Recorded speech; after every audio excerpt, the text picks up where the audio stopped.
예레미야 29장 11절에서 13절의 말씀을 저와 여러분들이 함께 봉독하겠습니다. 여호와의 말씀이니라. 너희를 향한 나의 생각을 내가 아나니 평안이요 재앙이 아니니라. 너희에게 미래와 희망을 주는 것이니라. 너희는 내게 부르짖으며 내게 와서 기도하면 내가 너희들의 기도를 들을 것이요 너희가 온 마음으로 나를 구하면 나를 찾을 것이요 나를 만나리라. 아멘. 여러분들은 그 그림 좋아하십니까? 그림 또는 뭐 현대 미술 뭐 이런 작품들이 많이 있죠. 근데 확실히 그런 그림이라든지 이런 것도 좀 볼 수 있는 어떤 신미안이라고 하죠. 이제 아름다움을 볼 수 있는 그런 눈이 있어야 그림도 좀 보게 되는 것이고 작품의 가치도 이렇게 좀 느껴볼 수가 있는 것 같은데 뭐 저 같은 경우에는 그런 게 좀 없는 것 같아요. 저는 이제 예전에 청년 시절에 수련회, 대학생 때 이제 수련회를 지리산으로 갔는데 그 지리산 등반하는 게 이제 수련회였거든요. 2박 3일 이제 등반하는 그런 과정이 있었는데 그 정상에 올라서 이렇게 밑을 내려다 보는데 내가 이걸 보러 왜 이 고생을 하고 여기까지 왔나 뭐 이런 생각이 들더라고요. 별로 아름답지는 않았어요. 차라리 이제 금정산 올라가서 보는 게 더 예쁘지 않습니까? 광안대교도 보이고 도시가 펼쳐진 이런 게 예쁜데 뭐 산이 이렇게 막 펼쳐진 거 보니까 답답하기도 하고 하여튼 별로 이렇게 아름답다고 느끼지는 못했던 것 같아요. 말 그대로 이제 신미안이 저한테는 좀 부족하다라고 할 수 있는 것이죠. 그림도 마찬가지인 것 같습니다. 뭐 전에 한번 백스코에서 이제 그림 무슨 전시회를 좀 크게 했었는데요. 뭐 이제 제 아내하고 이제 아이는 이제 열심히 이제 보고 다니고 왔는데 저는 이제 코 틀어막고 이렇게 앉아 있었던 기억이 납니다. 이 페인트 이제 냄새가 많이 나니까 물감 냄새 때문에 좀 앉아 있었던 기억이 납니다. 현대 미술이라는 거 우리가 사실 뭐 예쁜 그림들은 많잖아요. 뭐 달력에도 이제 박혀 있고 이런 그림들이 많은데 그 현대 미술이라는 건 되게 좀 어렵죠. 어렵다고 얘기를 하죠. 그래서 뭐 저게 미술인가 뭐 할 정도로 좀 우리 어떤 상식을 좀 깨트리는 그런 것들도 많이 있습니다. 가령 뭐 실명은 거론하지 않겠습니다만 이 점 찍는 화가 있지 않습니까? 우리나라에 그 점 띡띡띡 찍어가지고 점만 몇 개 찍었는데 5억이다. 어떤 건 20억이다. 이렇게 되는 거. 야 이게 무슨 뭐야 이게 나도 하겠네. 뭐 이런 생각을 하시는 분들도 많이 계실 것 같아요. 더한 것도 있어요. 무슨 뭐 이탈리아의 무슨 미술가가 한 건데요. 그게 뭐냐면 이 코미디언이라는 작품인데 노란 바나나 있지 않습니까? 그걸 테이프로 이제 갖다 붙여놓은 거예요. 그게 몇 억에 팔렸냐? 86억에 팔렸습니다. 바나나를 만든 것도 아니고 그냥 시장에서 파는 생 바나나를 테이프로 붙여가지고 했는데 86억에 팔렸다. 그리고 이제 그걸 이제 산 사람한테는 이제 오리지널이 있고 또 이렇게 양산품들이 또 있는데 그 양산품을 산 사람들한테는 인증서를 주고 요게 이제 썩으면 어떻게 교체를 해야 되는지를 가르쳐 주는 뭐 그게 뭐 적혀 있다고 합니다. 양산품은 조금 더 싸겠죠. 이제 오리지널은 86억이었다라는 것입니다. 이런 걸 보면 이제 되게 좀 이해가 안 되죠. 현대 미술이라는 게 도대체 뭐냐? 사실은 이제 평론가들 사이에서도 말들이 많습니다. 그래서 현대 미술이 과연 미술이냐? 이게 정말 어떤 예술 세계가 있는 거냐? 아니면 이제 평론으로 그냥 갖다 붙여가지고 이렇게 어쩌고 저쩌고 말을 만들어낸 거냐? 여러 가지 어떤 설왕설래가 있죠. 뉴욕에서는 매년 현대 미술전이 열리거든요. 근데 이제 뭐 여러 가지가 있는데 그 중에서 뭐 유명한 게 프리즈라는 게 있습니다. 프리즈라고 얘기를 하죠. 프리즈라는 현대 미술전에 가면은 뭐 여러 작품들도 전시를 하고 또 야외에서는 그런 어떤 행위 예술 같은 것도 보여주고 뭐 이렇게 한다라는 겁니다. 저도 이제 뭐 유튜브를 통해서 잠깐 한번 봤는데 그 예술이라고 하는 게 뭐냐면은 어떤 사람이 하루 종일 이제 벽을 밀고 있어요. 벽이 있을 것 아닙니까? 낑낑대면서 벽을 밀고 있는 거예요. 또 어떤 사람은 막 달려가다가 철퍼덕하고서 이렇게 자빠져요. 그 예술이라고 하는 겁니다. 그 예술이라고 지금 보여주고 있다라는 것이죠. 근데 제가 이제 그걸 쭉 보면서 어떤 생각을 하게 됐는가 하니, 야 저게 예술이면 나도 예술이겠네라는 생각을 하게 된 겁니다. 무슨 말인고 하니 우리가 그 두부 사러 가는 거, 그 예술이 될 수 있겠죠? 현대미술 아닙니까? 현대미술. 다시 말해 내가 두부 사러 가는 게 예술이 될 수 있는 거예요. 집에서 이제 콩나물 다듬는 것도 또 예술이 될 수 있다라는 것입니다. 실제로 저기 콩나물 다듬는 그 작품이 있습니다. 우리나라에도 한번 뭐 설치가 한번 됐다고 하는데 그 싱가포르에 그 아만다 행이라는 그 예술가가 있는데 여성이거든요. 근데 그분의 작품이 뭐냐면은 콩나물 다듬기라는 거예요. 그래서 그 작품 보러 가면은 앉아가지고 콩나물 다듬는다는 겁니다. 그게 이제 작품이라는 것이죠. 한마디로 말해서 이 현대 예술이 또는 현대 미술이 모르겠습니다. 다른 사람한테는 뭐 어떤 느낌으로 다가오는지 모르겠지만 저한테 준 어떤 교훈이랄까 또는 뭐 깨달음이랄까 그런 것은 우리의 삶 자체가 예술이 될 수 있구나라는 생각입니다. 우리가 뭐 버스 타고 출근하는 것도 예술이 될 수 있는 거고요. 또 애들 학원 보내는 것도 예술이 될 수 있는 것이고요. 내가 피곤해서 잠시 누워 자는 것도 예술이 될 수 있는 것이고 우리의 삶의 모든 것이 다 예술이 될 수 있다. 그래서 뭐 좋은 일 또는 굳은 일 아니면 내가 기뻐하거나 우울해하거나 여러 가지 어떤 삶의 그런 물결들이 있죠. 근데 그게 다 예술이 될 수 있구나. 어찌 보면은 우리의 삶이라는 것은 하나의 작품을 만들어가고 있는 것이 아닐까.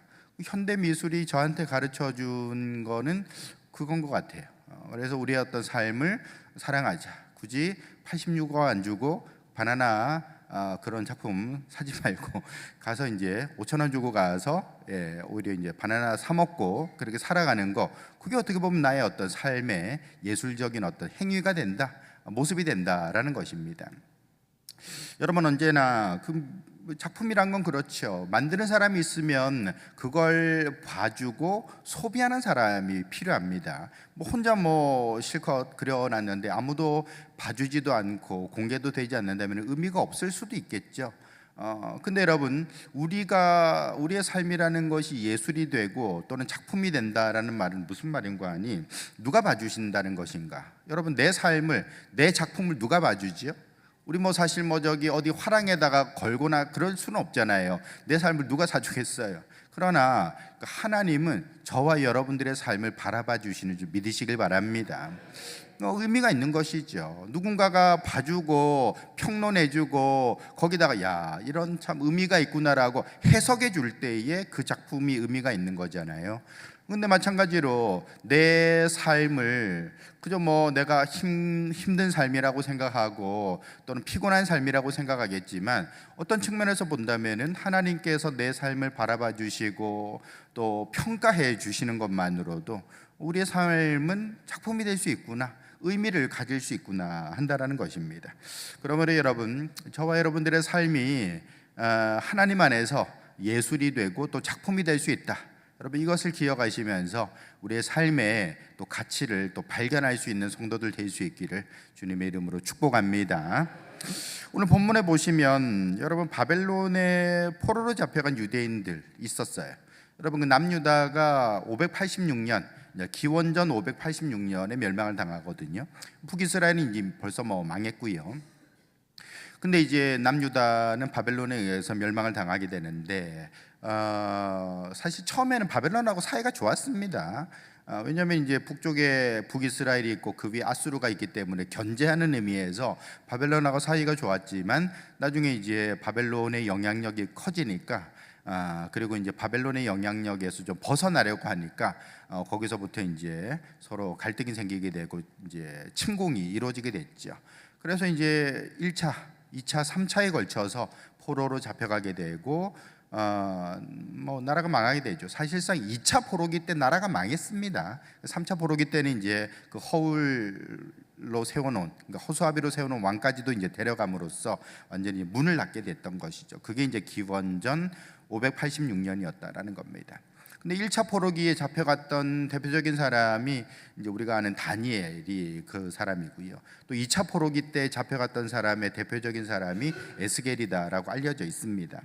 근데 오늘 말씀해 보시면은 지금 예레미야가 바로 1차 포로로 잡혀갔던 사람들을 대상으로 오늘이 29장 예레미야 29장을 이제 쓰고 있다라고 알려져 있죠. 사람들에게 이제 말 그대로 격려와 위로를 주고 있는 것입니다. 그러면서 이제 70년 포로 생활이 지속될 거를 얘기를 해주고 있고, 또한 거짓 선지자들 조심해라, 거짓 선지자들 조심해라 경고를 하고 있다라는 겁니다. 여기서 말하는 거짓 선지자들이 누구냐면요, 일종의 그 낙관론자들이죠. 한마디로 말해서 우리가 지금 포로로 잡혀왔는데 우리 곧 풀려날 거야, 곧 우리는 바벨론에서 하나님께서 우리를 건져 주셔가지고 예루살렘으로 돌아오게 할 거야라고 얘기하는 그런 낙관론자들, 이런 사람들을 이제 거짓 선지자라고 얘기를 하고 있고, 그 사람들의 어떤 속임수를 조심해라라고 얘기를 하고 있다라는 겁니다. 여러분, 지금 이렇게 포로된 사람들을 누가 봐주고 있습니까? 그래도 포로를 누가 귀하게 여길까요? 여러분, 바벨론은 제국입니다. 제국이라는 말은 여러 민족들 문화권이 이제 합쳐져 있다라는 것이고, 또 그냥 단일 민족으로 이루어진 게 아니라 말 그대로 여러 민족을 침공하여서 그들의 것을 이제 가져왔다. 사람도 가져와서 이제 노예로 쓰는 것이죠. 노예가 히브리 노예만 있는 게 아니에요. 남유다에서 온 사람만 있는 것이 아니라 여러 잡족들이 다 노예로 있는 것입니다. 근데 뭐 예루살렘 사람들, 뭐 남유다 사람들만 굳이 뭐 포로로에서 이제 벗어날 이유도 없는 것이고, 아무도 그들에게 관심을 가져주지 않는다라는 것이죠. 근데 오늘 말씀을 본문을 읽어본다면은 우리가 깨닫게 되는 게 무엇인가? 하나님이 너를 보고 계셔라는 것이죠.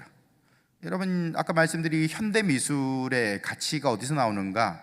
사실상 이제 보는 사람, 돈 주고 사는 사람을 통해서 나오는 거거든요. 우리가 볼 때는 아무것도 아닌 것 같은데, 야, 저게 86억에 팔렸대.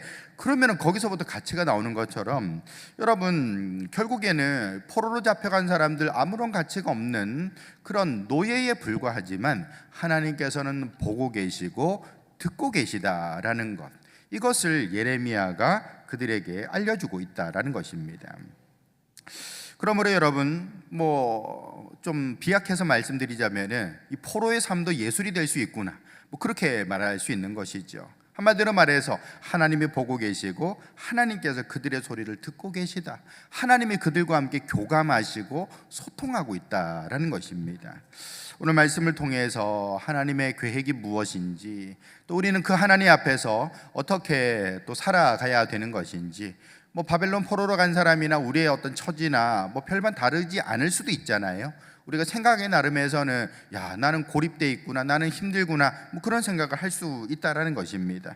근데 하나님께서 어떻게 우리 가운데 함께 하시는지 말씀을 통해서 은혜 받는 시간 될 수 있기를 주님의 이름으로 축복합니다. 첫 번째로, 하나님은 다 계획이 있으셨다라는 것입니다. 계획이 있으신 분이 바로 하나님이시다.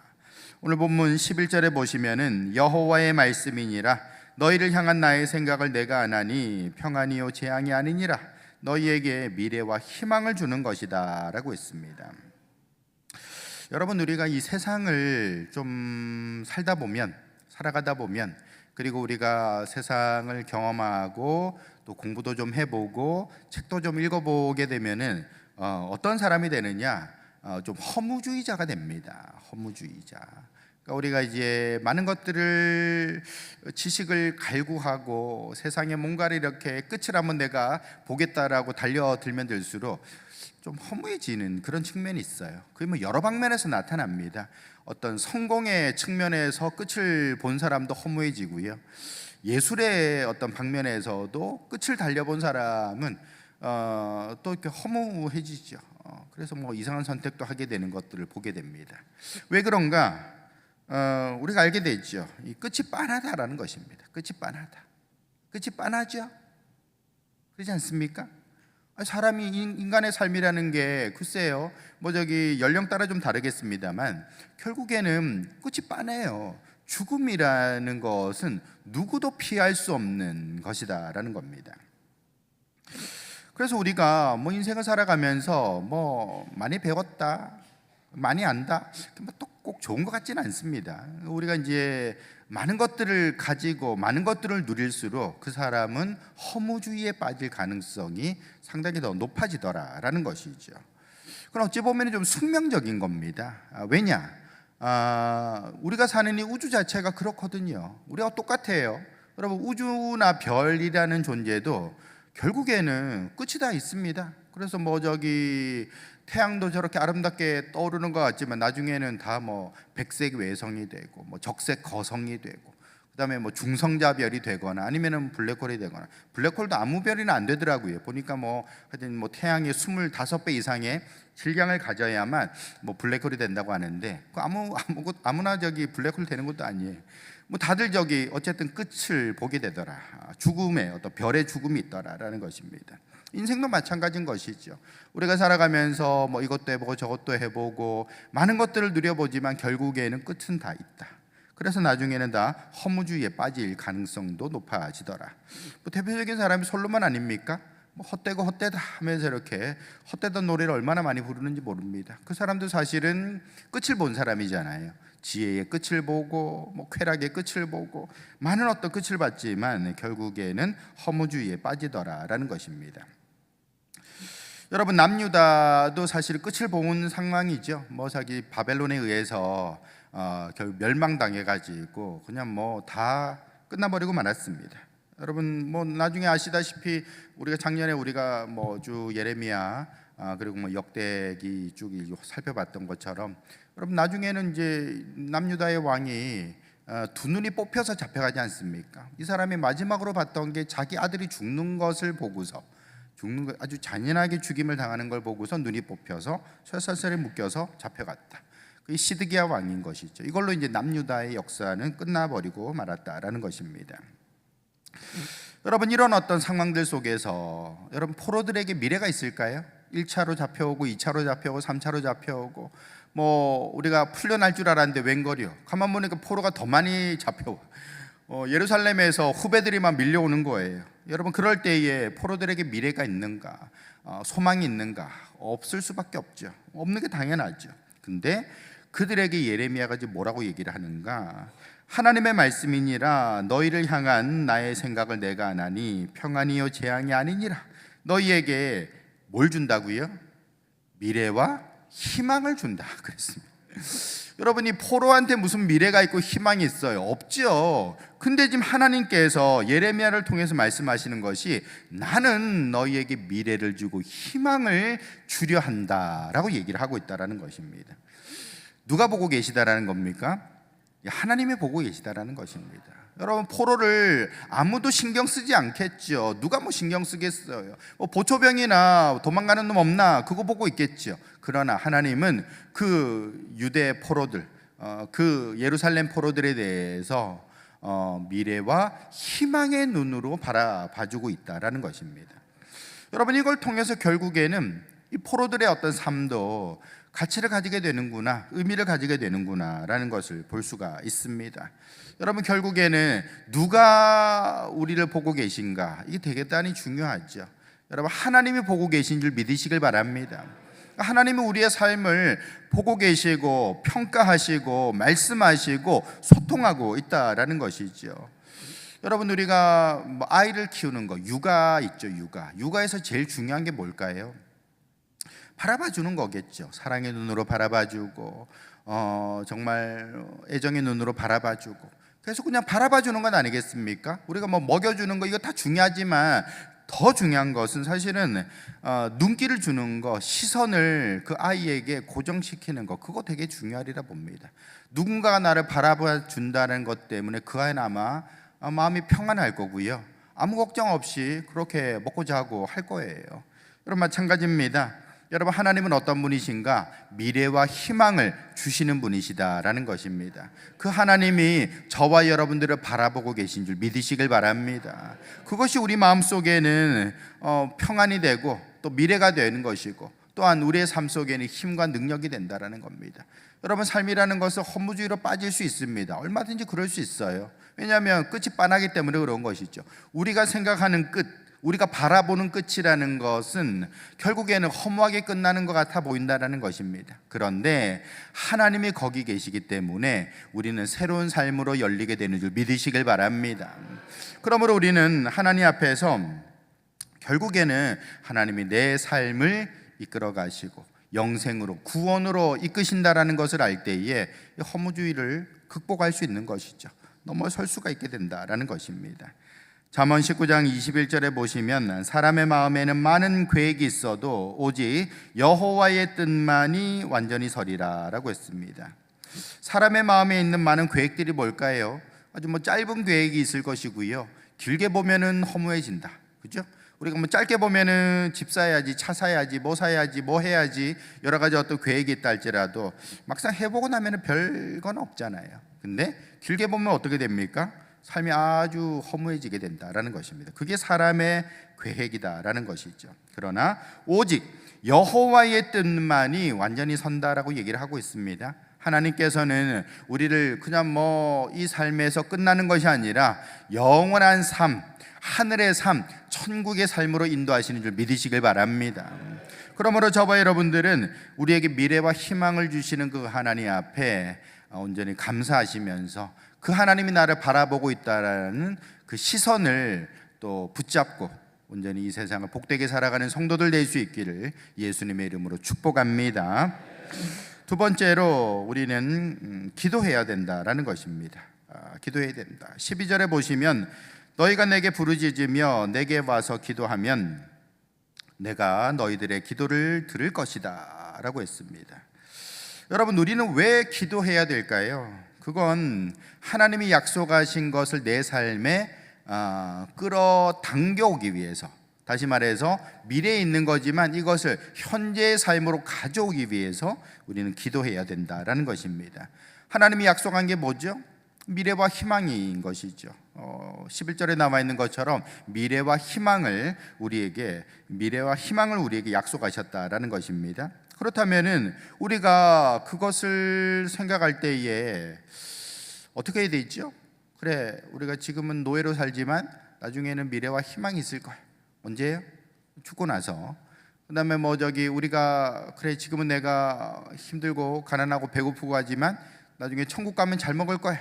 천국 가서 이제 잘 먹을 거야. 천국 가서는 괜찮을 거야. 천국 가서는 이제 참 여러 가지 속 시끄러운 일이 없을 거야 라고 생각하고 말할 수 있을 것입니다. 근데 여러분, 어떤 사람한테는요, 천국 가서 누린다라는 게 별로 의미가 없을 수도 있습니다. 왜냐하면 지금 당장 힘들어 죽겠는데 어떻게 천국 가서 괜찮아질 거야, 그게 별로 위로가 되지 않을 수도 있다라는 것이 있죠.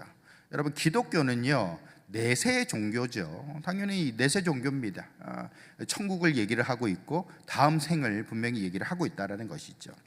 근데 여러분, 기독교는요 이 현세 종교이기도 합니다. 다시 말해서 우리가 장차 누릴 것들을 사실은 지금 가져와서 누릴 수 있다라는 것이죠. 그게 현세 종교인 거예요. 죽고 나서 평안하다, 죽고 나서 자유를 누린다.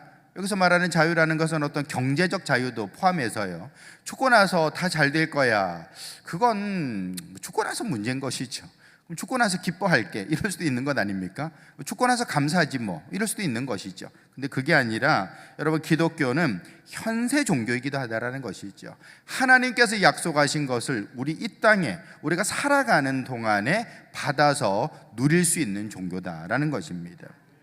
그래서 여러분, 우리가 하나님의 나라, 물론 마태복음에는 천국이라고 나와 있지만 이 하나님의 나라라는 것을 배워보면, 저도 신학교 가서 분명히 들었어요. 하나님의 나라는 이 땅에 임하는 나라라는 것이죠. 다시 말해서 우리가 죽어서 가는 나라 정도가 아니라 이 땅에 임하시는 나라가 하나님의 나라다라고 얘기를 하고 있습니다. 그래서 우리는 내세 종교입니다. 천국 가서 좋은 거 누리는 거 분명히 약속받은 종교이기도 하지만 그럼에도 불구하고 현세 종교이기도 하다. 우리가 지금 이것을 누릴 수도 있다. 저는 이것을 생각하면은 왜 모세가 12명의 정탐꾼 보내잖아요. 다 의미가 있는 것 같아요. 무슨 말인 거 아니? 나중에 다 가나안 땅 들어갈 거죠. 갈 겁니다. 그러나 12명의 정탐꾼, 각 지파별로 한 사람씩 뽑아서 먼저 갔다 오도록 하잖아요. 왜 그렇게 합니까? 우리가 들어가기 전에 이미 하나님이 주시는 그 축복, 약속된 그 선물을 누리자. 그게 얼마나 좋은 곳인지 대표를 좀 뽑아가지고 느끼게 하고서 우리가 그것을 함께 공유하자라는 취지로 보낸 것 아닙니까? 근데 갔다 와가지고서는 엉뚱한 소리를 해가지고 또 여러 가지로 이렇게 어려워지는 모습들을 보게 되죠. 여러분, 기독교는요 내세 종교이면서 현세 종교다. 우리가 천국 가서 누릴 것을 지금 이 순간부터도 시작할 수 있고 경험할 수 있다라는 것입니다. 그러므로 저와 여러분들도 하나님이 주시는 그 미래와 희망을 이 땅 가운데서 누리는 성도들 될 수 있기를 예수님의 이름으로 축복합니다. 여러분, 이 땅 가운데서 우리가 그걸 누리는 방법이 무엇이냐? 그게 바로 기도라는 것이죠. 기도가 결국에는 미래에 하나님이 약속하신 그 축복을 나의 삶 속에 끌어오는 방법이 된다라는 것입니다. 여러분, 그 기도라는 게 일종의 뭐 기름 뽑아내기 같은 그런 느낌도 좀 있는 것 같아요. 우리가 왜 사우디 같은 경우에는 사우디가 왜 기름이 싸냐? 물론 뭐 품질도 좋을 뿐만 아니라 기름이 워낙 싸다라는 거죠. 왜냐하면 맨 땅에 그냥 빨대만 꽂으면 나오니까. 빨대 다 꽂지도 않았다라는 것이죠. 하도 많아가지고 몇 개만 꽂아서 이렇게 뭐 기름 뽑아내도 얼마든지 이렇게 수요 충당이 되더라라는 것이죠. 참 부러운 나라죠. 근데 또 어떤 나라는 또 바다에서 석유를 뽑아내는 나라도 있어요. 뭐 영국이나 뭐 노르웨이 같은 데도 보면 바다에서 이렇게 뽑아내죠. 뭐 미국 같은 경우는 뭐 그냥도 뭐 석유가 많이 있지만 또 모래 속에 있는 석유까지도 뽑아내 가지고 뭐 쉐일이라고 하지 않습니까? 그걸 이제 뽑아서 이렇게 쓸 수 있다라고 얘기를 합니다. 여러분, 우리가 뭐 땅바닥에 이제 뭐 많죠. 우리나라 같은 경우에 이제 여러 가지 자원들, 물론 뭐 북한 쪽에 뭐 자원이 훨씬 더 많다고 얘기합니다만, 그런 자원들 우리가 그냥 깔고 앉아 있으면은 좋은 일이 생깁니까? 그렇지는 않지요.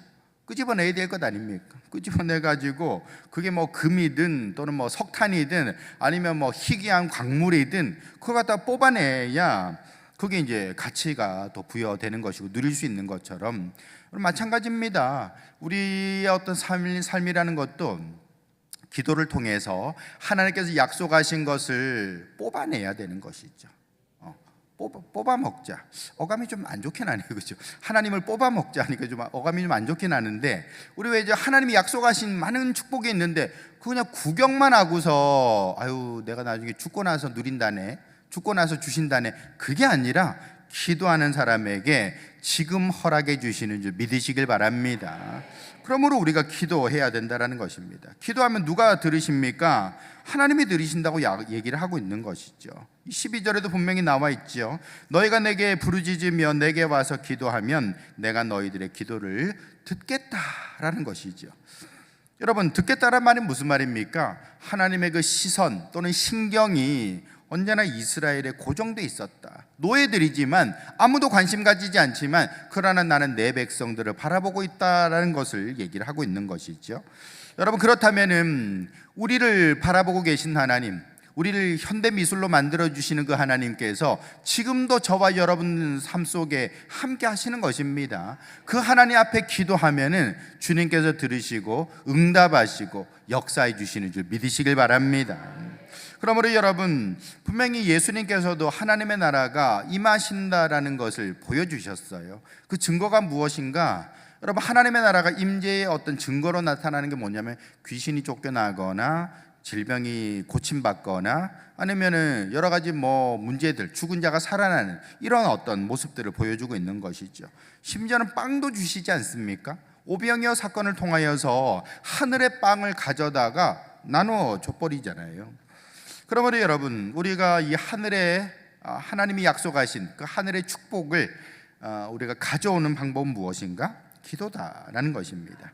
마태복음 16장 19절에 보시면 내가 천국 열쇠를 너에게 주겠다라고 하시면서 무엇이든지 매면 하늘에서도 매일 것이고 무엇이든지 풀면 하늘에서도 풀린다 그랬습니다. 기도는 열쇠라는 것입니다. 하늘 문을 여는 열쇠가 된다라는 것이죠. 그러므로 우리는 예수님처럼 기도해야 됩니다. 예수님도 다 기도하셨어요. 그냥 뭐 갖고 온 게 아니라 기도를 통하여서 능력 행하시고 빵도 나눠 주셨다라는 것이죠. 예레미야 33장 3절에 보시면 너는 내게 부르짖으라 내가 내게 응답하겠고 내가 알지 못하는 크고 은밀한 일을 너에게 보이겠다라고 말씀을 하셨어요.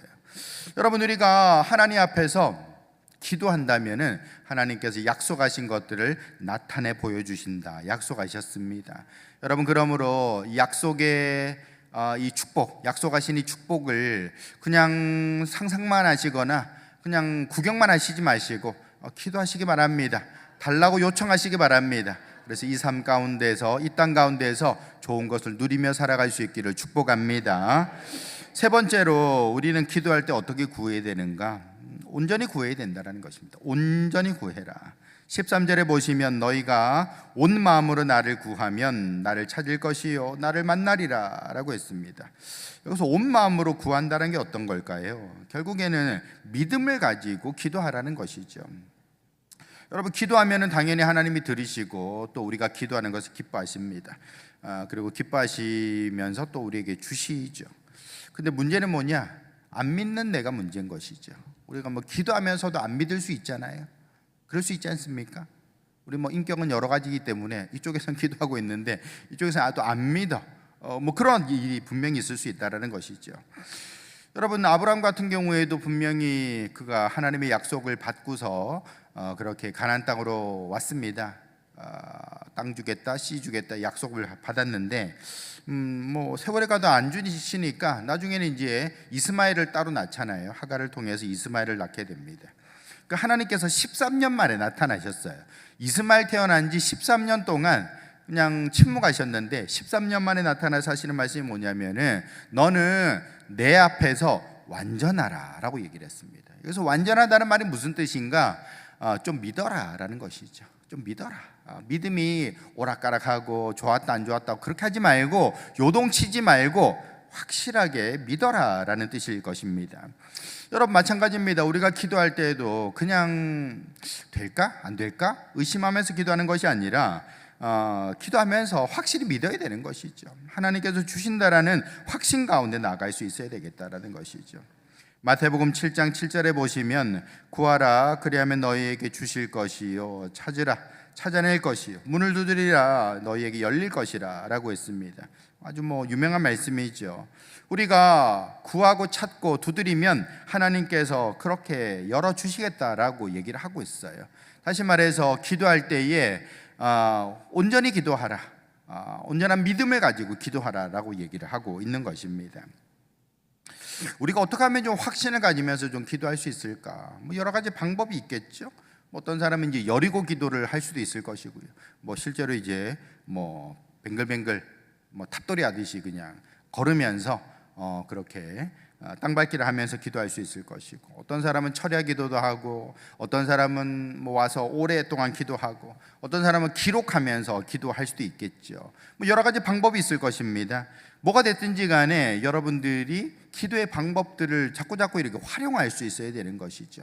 근데 우리가 뭐 여리고 기도를 한다, 철야 기도, 오래 기도, 뭐 적으면서 기도, 이 모든 것들이 다 일종의 그 리추얼입니다. 리추얼. 제가 뭐 종전에 한번 몇 번 말씀드렸습니다만, 리추얼이라는 것이 어떤 규칙적인 종교 의식을 말하는 것이죠. 사실 뭐 여러분들이 지금 이 시간에 나와서 예배 드리고 있잖아요. 이 자리에 앉아 있잖아요. 이것도 리추얼입니다. 종교 의식이라는 것이죠. 내가 종교 의식에 들어가서 함께 기도를 한다, 함께 동참한다라는 것은 우리의 어떤 내면에 뭐 깊이는 뭐 저기 무의식의 어떤 세계까지도 각성의 어떤 영향을 줄 수가 있는 것이죠. 그렇게 해서 우리가 좀 더 이렇게 나의 믿음을 온전히 세워 나갈 수 있겠다라는 것입니다. 방법은 여러 가지가 있어요. 여러 가지 방법들을 여러분들이 활용하시면서 뭐 제일 대표적으로는 하여튼 뭐 교회에서 운영하고 있는 그런 기도 모임들 또는 예배 시간 이런 것들을 활용해서 여러분들이 기도하고 동참한다면은 그것 자체가 나의 믿음을 더욱더 강화시키는 것이고 기도가 온전해진다라는 것입니다. 그렇게 기도할 수 있는 성도들 될 수 있기를 축원합니다. 결론의 말씀을 드립니다. 여러분, 오늘 이 노예들에게 보내는 이 히브리 노예들, 뭐 예루살렘의 노예들, 잡혀간 사람들에게 보내는 예레미야의 어떤 편지 속에는 결국에는 하나님께서 너희들을 보고 계시고 너희들과 함께 하신다라는 것을 얘기하고 있는 것이죠. 여러분, 물론 우리가 살면서 뭐 제일 좋은 건 이제 기도할 게 없는 삶이 제일 좋겠죠. 기도할 게 없는 삶, 그죠? 기도할 게 없어. 그럼 제일 편하겠죠. 근데 뭐 살다 보면은 또 이런저런 일이 생기게 되는 것이고 또 이렇게 어려움을 만나게 될 일이 있습니다. 그럴 때는요, 기도해야 되는 것이고요. 또 하나님이 약속하신 미래와 희망을 우리 가운데 부어달라고 우리는 요청할 수 있다라는 것입니다. 요청할 자격도 있어요. 예수님의 이름으로 우리는 그렇게 기도할 수 있는 것입니다. 그렇게 기도할 때에 그냥 기도하지 마시고 온전한 마음을 가지고 믿는 마음을 가지고 기도하심으로써 하나님 앞에서 복을 받는 인생들 될 수 있기를 예수님의 이름으로 축복합니다.